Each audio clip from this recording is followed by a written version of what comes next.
Good morning, y'all. It is Susan, Crazy for Dolly, and I am going to start on my next project, and I'm really excited about this one. This is the one from Judy Garner, the one I got in my Happy Mail the other day, and this is the box that comes with the My Creative Spirit project, and I've already just kind of dry fit the box. I haven't put it together yet, but I wanted to dry fit it to make sure that everything fit properly and I know which pieces go where, and I have that figured out. So I'm going to go ahead and start gluing this together. I do like to try to take it apart in exactly the order that I have it put together. That way things will be a lot easier. And I've decided that I think it's best to put these side pieces in first and then build up from there. I'm using my trusty Pro Bond Elmer's glue. I just like this glue, and I've said it on different videos, so you'll probably know that by now. It just has a, it's easy to put on for me, and it sticks. I think it sticks very well, and I think that, I feel pretty confident with its hold, basically, is what I'm trying to say. So I'm just going to go ahead and glue the back piece on. Let's make sure I'm doing this the right way. Yeah, I actually need to push that glue up. Okay. Because it's going to sit kind of in the middle of those holes there. I don't know if you can see it, but I'm just kind of putting some there and some there. Alright, and this particular box is a Candy Box Crafts, and it is from the UK, and each piece has letters, and basically you just connect letters to letters. So you connect C's to C's, A's to A's, B's to B's. So it seems like it's a fairly easy item to put together. Alright, let me just see how I'm going to glue this so the outers get it on the side. Alright. And then it's early in the morning. I start work in just a few minutes. Yeah, about 10 minutes. So I should be able to get this part glued together in that time and let it dry. And I don't know if I'm going to put the top on it yet, because there's a little hinged top, and I might wait on that piece just until we get it put together. This glue is really interesting. It's like super glue when you get it on your hands, but I don't find that it really clumps up a lot, but I do try to wipe off the excess. Alright, so that piece is in there pretty good. And then we'll go ahead and do this side. And let me think about this for a moment. I actually probably should put this side in first. Yep, I think that's right. So I will go ahead, put glue on the top of the outies.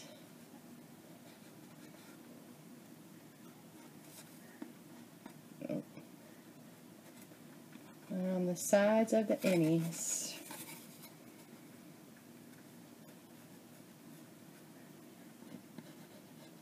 I have so many ideas with this box. This is a very cool box, and it's a lot bigger than I thought it would be. I should have known that it would be a big box because it's the My Creative Spirit. She actually makes a little book to go inside of it. And it is a good size for that, honestly. Okay, let me get that in there.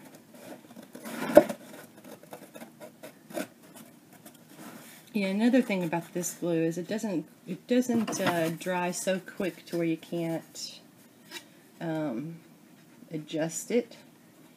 it dries quick enough to where you don't have to wait all day, but it also stays just a little bit wet, so you can kind of maneuver, you can kind of manipulate it, which when you're doing these pieces, that is a good thing. You want a permanent hold, but you don't necessarily want a permanent hold right away. Alright. Just want to get all these holes matched up. Yep, okay. Alright, so that's the base of the box, pretty much. And I'm just going to get my excess glue off there. Very easy to put together. And I love my wood stuff, y'all know I do. There's an inner woodshop girl in me. Alright. I just want to make sure that everything is all snug.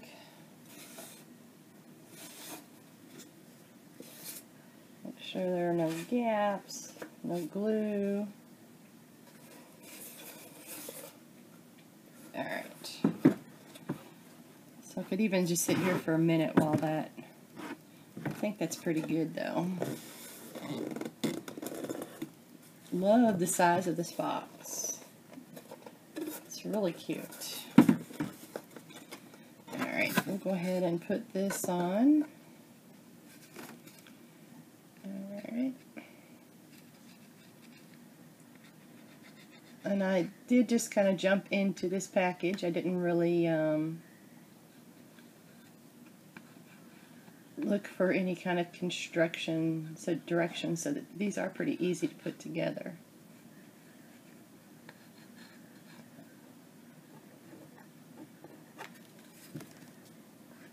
Alright, let's see what we got here. Alright.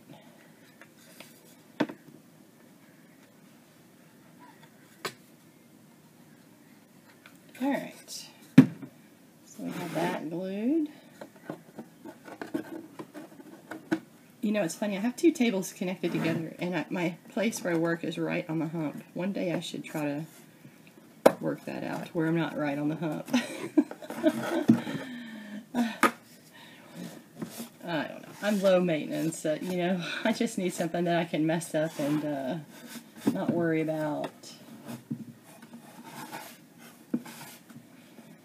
But the hump is right in the middle. I have, well, actually, this is where the table folds. It's one of those 7-foot folded tables, so I can take it anywhere I want. So if my husband moves me again, not a problem. This thing will fold right up and fit right in the truck. Okay. So I hope y'all are having a good morning this morning. I tell you, I went outside for just a few minutes, and the bugs are horrendous. The midges, they are out like crazy. I went downstairs to fold my laundry. The laundry is in the garage, and I just got bitten up like crazy. So this is the drawer. So we have about 5 minutes. I think I can get it done in 5 minutes. We're going to go for it. And I'm not going to do the top yet. I'm going to wait to do that. I think I might have to put it together while it's on the box. So I'm just going to wait, because there's no hurry to put that on yet. And I got lots of glue coming out. So I got my stuff all shipped off to Kimbo Creations. I don't think it's going to get there for about a week and a half, though. You know, silly me, I didn't realize that shipping to Washington from Florida would be next to impossible in a quick matter. I'm used to being able to ship next day, and you just would not believe the prices to ship next day to Washington, or maybe you would, but I was astounded. I couldn't believe it.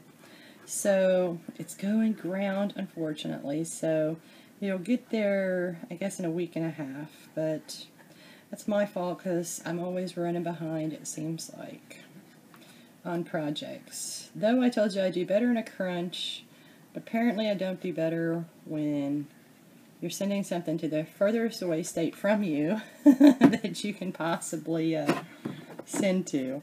Because I started thinking about it, and I was like, yeah, I guess you're right. Because I was going to change it. I called them. My husband shipped it for me. And I was going to change it. I called them, and they told me the price, and I was like, oh, man, that's a lot. And, I mean, it was like probably shipping to another country.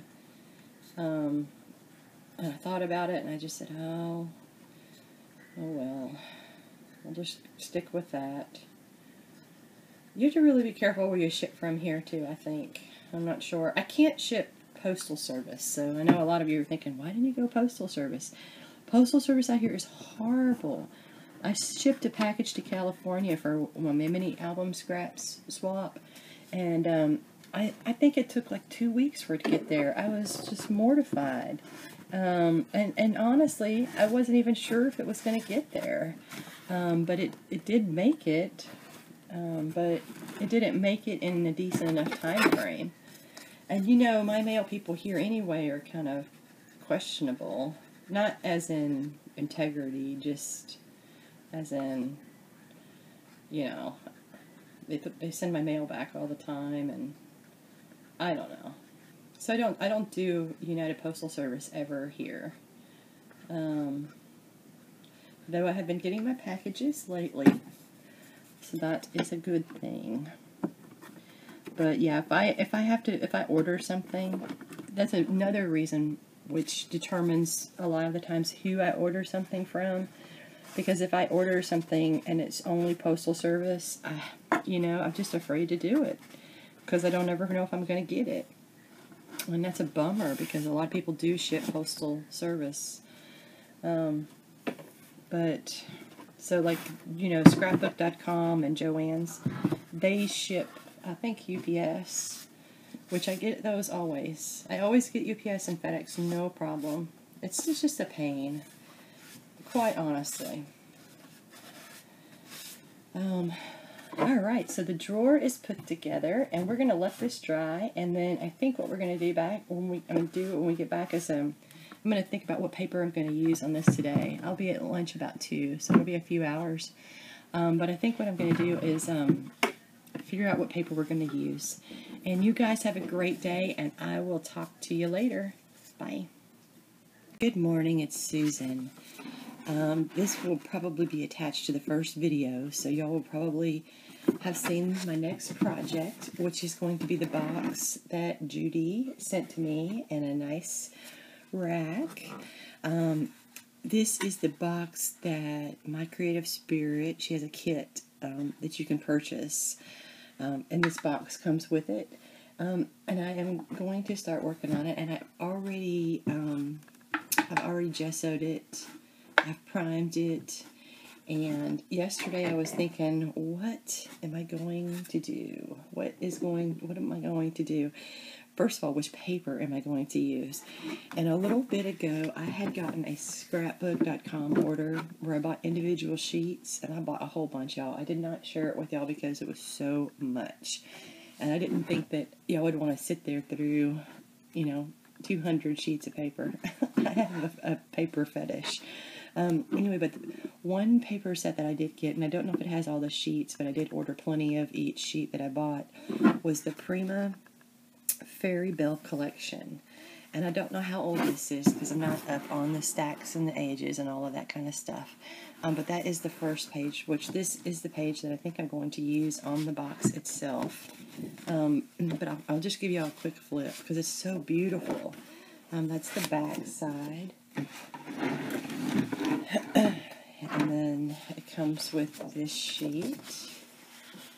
Is that not beautiful, y'all? So much fussy cutting on these papers, too. That's that same sheet. I got a couple. See, on that one piece, I got 2 or 3 sheets of each style. So, I got that one. And then, I don't know. I said that one was going to be my sheet for my box, but I don't know if it is or not because y'all know how I love blue. And this is the third sheet. And I have 3 sheets of that. And that's the back side. Gorgeous. All these papers are just so pretty. I don't know what I'm missing and what I do have, but I pretty much ordered as much as I could put in my cart, I think, so if that's possible. This one I did get 3 sheets of as well, which I'm sure y'all have seen this, but I just think it's beautiful, beautiful. This is another one that I got 3 sheets of. Pretty. And this one's a little more plainer, but that's okay. You gotta have plain sheets. Oh, see this next sheet I'm about to show y'all is gorgeous too. Pretty. Pretty. I wonder how many. I only got 2 of those. I must have bought what they had, because I surely can't believe why I didn't buy more of that. Is that not gorgeous or what? Oh, that side's just beautiful too. I should have gotten 4 sheets of that. This sheet, which may be a duplicate, I'm not sure here. And then this sheet, which I don't know if that's a duplicate of one I already showed you. Love the butterflies on there. So I think I'm going to use this. Excuse me, y'all. It's really early. I am up bright and early. I have a family reunion to go to this weekend, so I'm not sure how many videos I'll be able to get out. And if I'm speaking quietly, it's because my husband is still asleep, because it is only 3:49 a.m. in the morning. So I got up super early. I was going to do this paper for the cover, this gray paper. That's what I was kind of leaning towards. I love that chandelier. I love the fairy. But now that I flip through, I really kind of love this too, which is a blue, a light blue color. And I have, how many do I have of that? Let's see, I've got 3 of this. And I'm not real... The back doesn't really thrill me on that one. But I really, really like this blue. And I do have 3 sheets of this blue. So, what I'm going to cover my box with is going to be one of these 2 sheets. I don't know yet. Either this one or this one. Okay, and my idea is, this book in her tutorial, she does make a book of sorts to go in this box, so we will be making a book also. So hang out with me through the end of this. I don't know how many videos this will take, but the first thing I'm going to do is I'm going to paint this. I've already picked out my Martha Stewart Pearl paint, which I think will go perfectly. I need something to put my paint on. We'll use that, though it has been used before. And I think we'll use this brush. I think I must have used this brush on paint before, or glue, I mean. It's a little rough. We'll try it. We'll see what we get. If it's too rough, then I'll pick another brush. That's the only thing about using brushes for paint or glue. Alright. So I'm excited. I've been thinking about it, and I've been trying to decide which paper I'm going to use, because I have quite a little stash of paper. And I'm really excited about using some of this older paper that I did buy. Because, like I told my friend Judy, I can't buy any more paper until I use some of this paper. It wouldn't hardly seem right. But there's a bunch of new stacks that I do want. I tell you, she's the one that told me about that Graphic 45. I hadn't realized that they were showing that yet. That pet one for Graphic 45, the Raining Cats and Dogs, I think that's what it's called. Don't quote me on that. It's something like that. I have definitely got to get that. I mean, I have 3 dogs. I'm probably going to have 4 dogs now. But that is a long story. So I'm just going to put that, you know, I actually see a place here where my gesso has come off, so, oh, you know, I need paper towels. I guess we can use this poor dilapidated towel. I'm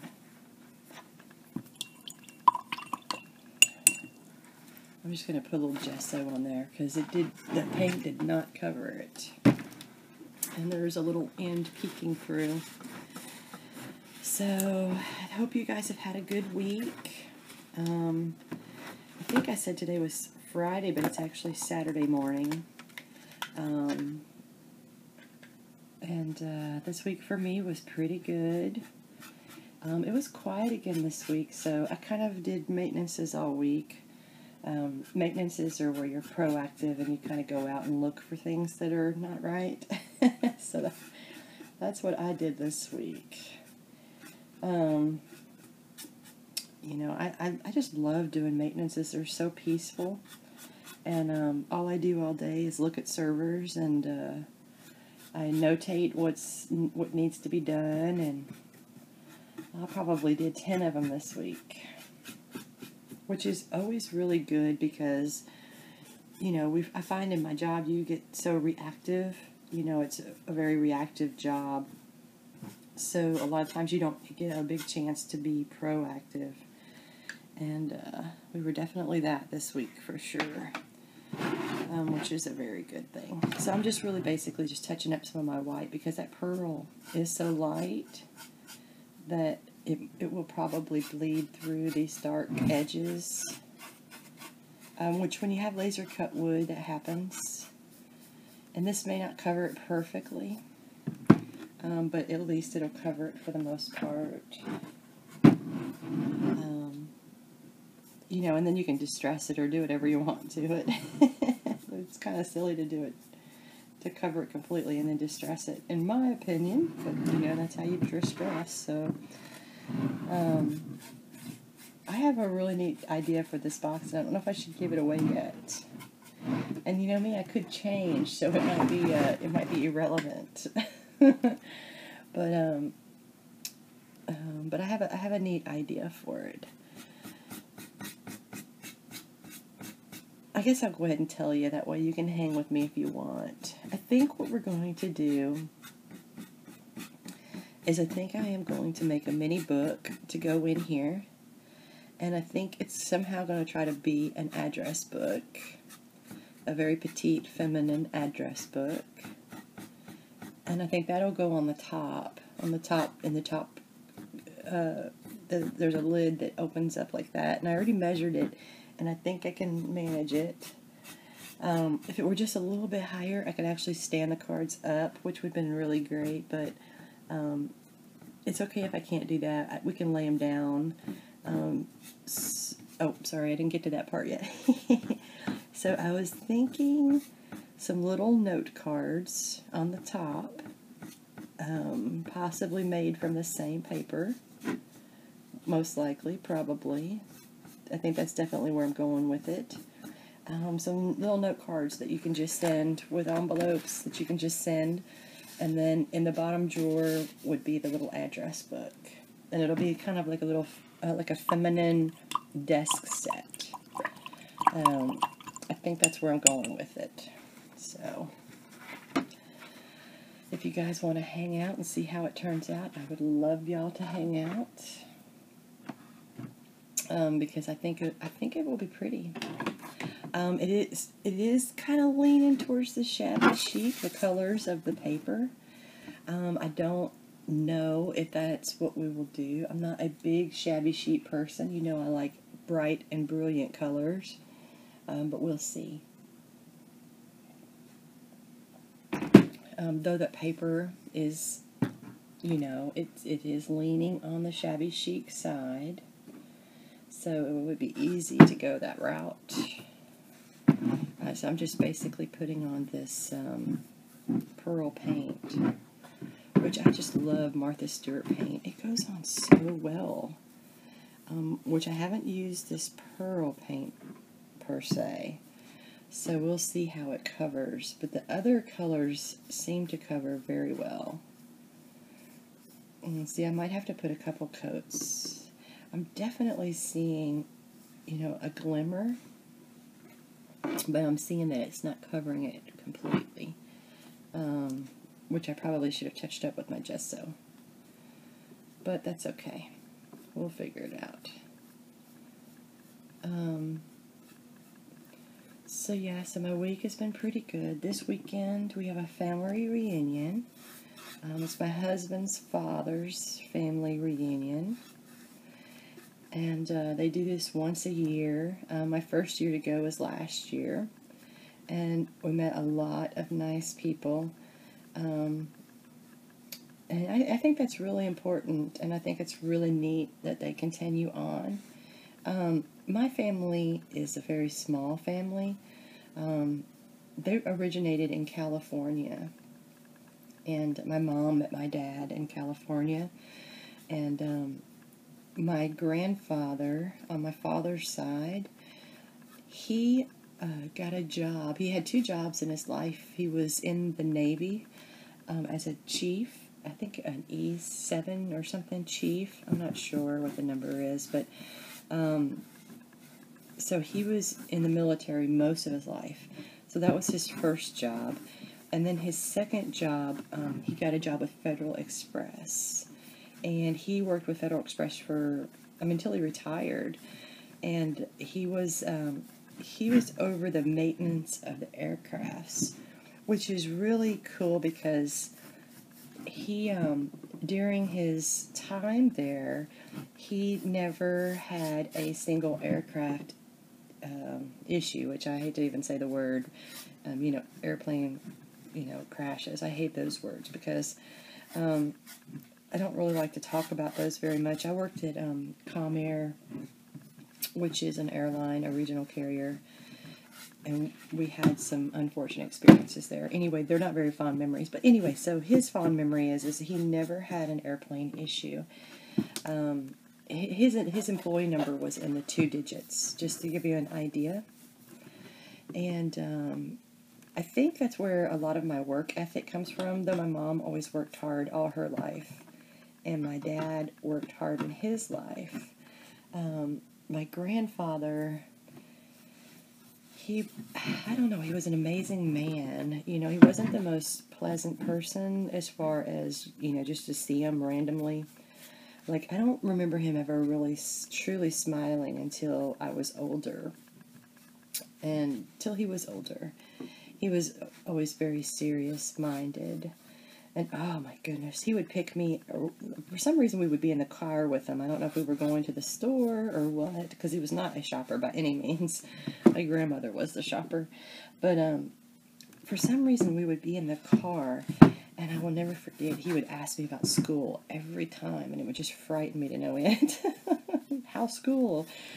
Well, I never knew what to really say.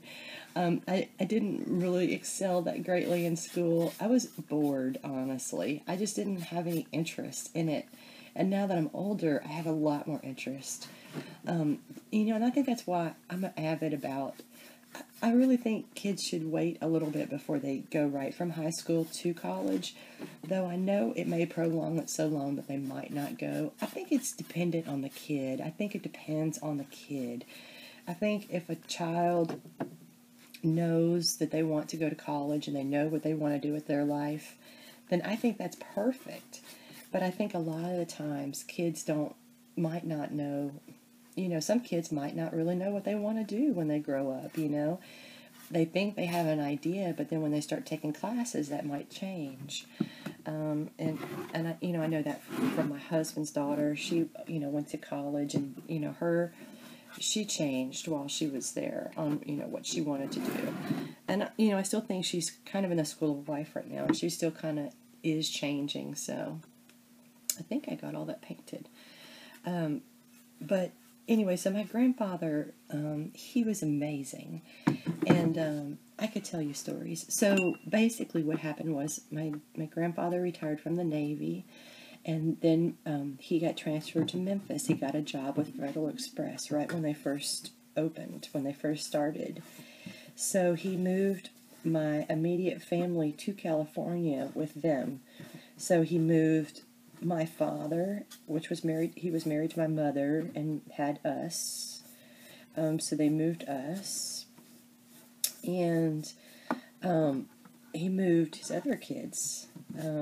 So all his kids moved to Memphis with them, though they were, grown for the most part. I'm not sure how old my aunt and uncle were when they got to California, or to Memphis, because they are a little bit younger than my real father. So they could have been, like my Uncle Scott might have been a teenager. I don't recall. But, so that's how we ended up in Memphis, and I get a lot of, I always respected him, though he scared me, a little 10-year-old kid who barely took school seriously. He kind of scared me a little bit, but it did definitely rub off on me. He used to tell me stories, which a lot of people might know and a lot of people might not know about Federal Express. When they started out, they were very small, and they didn't have a lot of money to hire a bunch of different people to do different jobs. And from what my grandfather tells me, and I or told me, I have to assume that this is true. So if anybody knows better, please correct me. But when they started, they just had I don't know, maybe a couple pilots. They just had a couple people doing various things, and they were just getting started, so a lot of guys would do many different jobs. I think the pilots would load their own aircrafts, and everybody just did what they needed to do to make it work, to get it off the ground. And people weren't, obviously they had to feed their families, but their main goal was to get it off the ground. So they would do whatever it would take. And I think they might have gone times where they might not have gotten a check regularly, or when you would normally have expected, and it wasn't like a surprise or something that they weren't, they didn't get paid one week. They all chipped in to make this little business thrive, to get it off the ground. And there's probably, Fred Smith probably has a book out there, which I've never read, and I probably should, because I could be missing some of the details. But for the most part, what I learned growing up was that just because you have a job, and you are supposed to do this one task, because that's what's expected of you. Sometimes you have to do more in order to achieve great things, and sometimes you have to make sacrifices if at all possible. I mean, obviously some people can't. They have children, they got to feed them, whatever, yada yada. But anyway, it was an amazing experience growing up with him in that regard. That I believe that I learned that just because I do this one thing for my job doesn't mean that that's what I'm limited to. It doesn't mean that I can't help or do something else. And that's how I got into IT, I wasn't a typical IT person, and I did administrative work, and I saw a place in our business that needed help, and I just jumped in and did it. And, in that I could probably thank my grandfather. But anyway, he was an amazing employee, I think. We all think our parents walk on the moon, right? But, or whatever that word, or whatever that phrase is. I'm terrible at phrases, but I think he was. He actually, a really cool thing, which you would think, since I'm into computers, that's probably something that I should have come by naturally. That is not true. Though my brother has been into computers all his life, and he has a very good job in the computer industry. Well, it's actually in the financial industry, but with computers. And my grandfather was an advocate in FedEx. I probably want to say like in the 80s. It could have been in the late 70s or the early to mid 80s, about bringing computers into Federal Express. He was actually written up in a business magazine because he was trying to get FedEx to actually use computers. I don't remember what the details. I used to have, for years, I had a copy of the article. I was so young, so I didn't really know that I probably should, keep that forever and, understand what it totally said. But from what I recall, he actually is the one that introduced computers to FedEx. And it's really cool. He had a middle page spread in a magazine. And he was sitting on a desk with a computer beside him. It's really, really neat. Back in that era, you never even thought. I mean, I never thought of computers. I didn't know they existed then. I wished I would have asked him more about it. I tell you, there's so many questions I would ask now if I had a chance. But, you know how life grabs you and you start living your own life, and until they're gone, you don't really realize that there's things that you probably should talk to them about. But anyway, so I'm not really sure how I'm feeling about this paint so far. I love Martha Stewart paint, but it doesn't seem to be covering, which shouldn't have been a problem because my gesso should have probably been applied better. So, I don't know. We will see what we get. I'm going to apply a little bit more because I don't want to use it all if it's not going to work. But, for the most part, this is going to be covered by paper. So, honestly, it's probably not that big of a deal. But I am a perfectionist. So anyway, so that's how... that's, the type of person that I grew up, that I was around. And besides my mother and my father, my mother was always and my stepfather, gosh, they all worked hard. What can I say? I don't ever remember a time that they didn't. My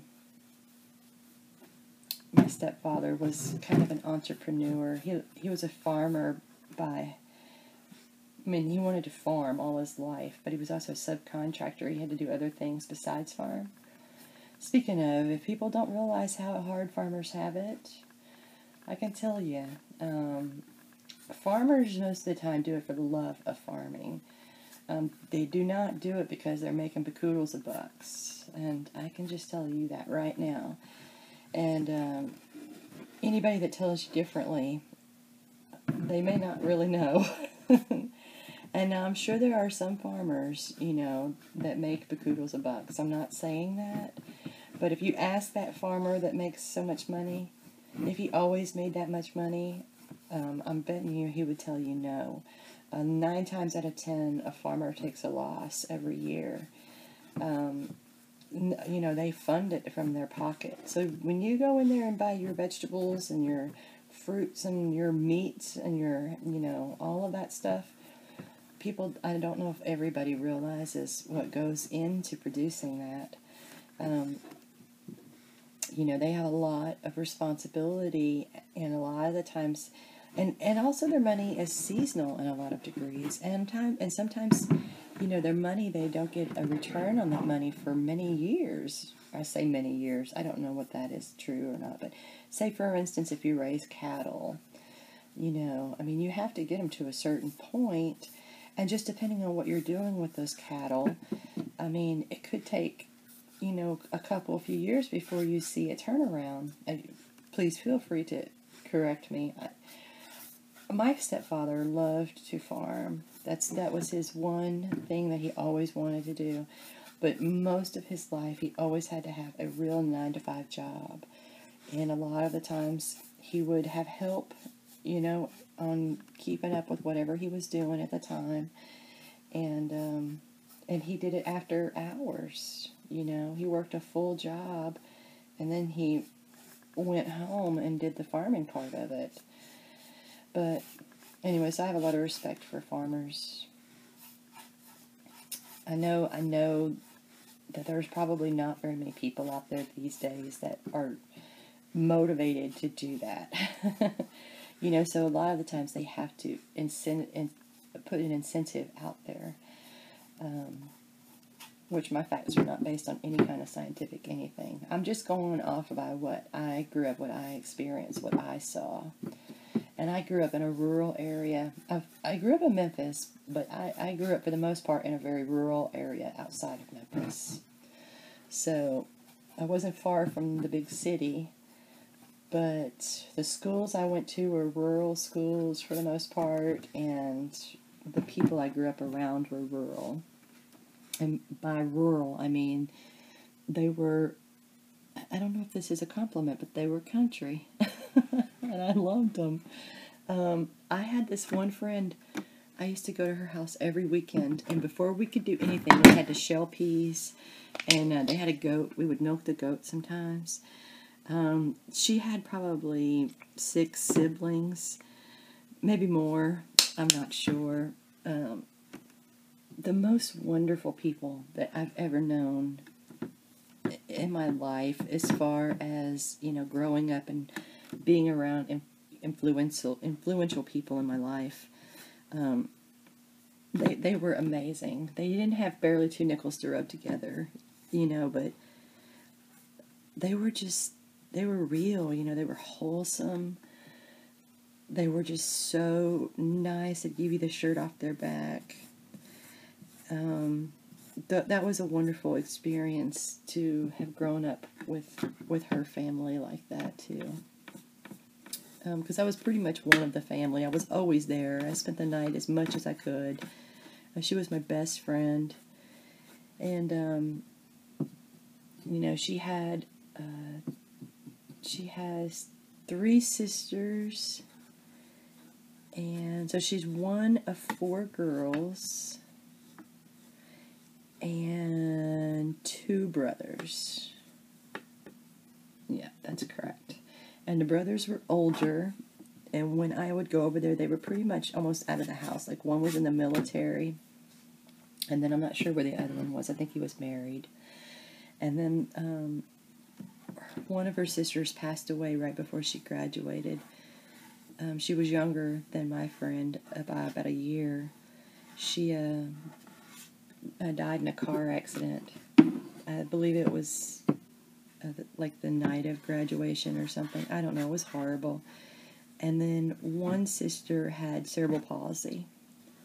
And then so she had another older sister that was married and had children. And so that's who I grew up around. I grew up around all 4 of those girls. And it's just an amazing experience. Okay. Well, I'm getting the paint on there, and I think what I'm going to do is, this video will be too long, and I probably won't be able to get it all recorded and uploaded in time. So I'm going to go ahead and work on this paint, and then when I come back, we'll work on the paper. So you guys have a great weekend, and I might not get on this weekend again because of the family reunion thing and everything, but I will definitely get on Monday. So if I don't see y'all before then, I will see y'all on Monday. You have a great weekend. Bye.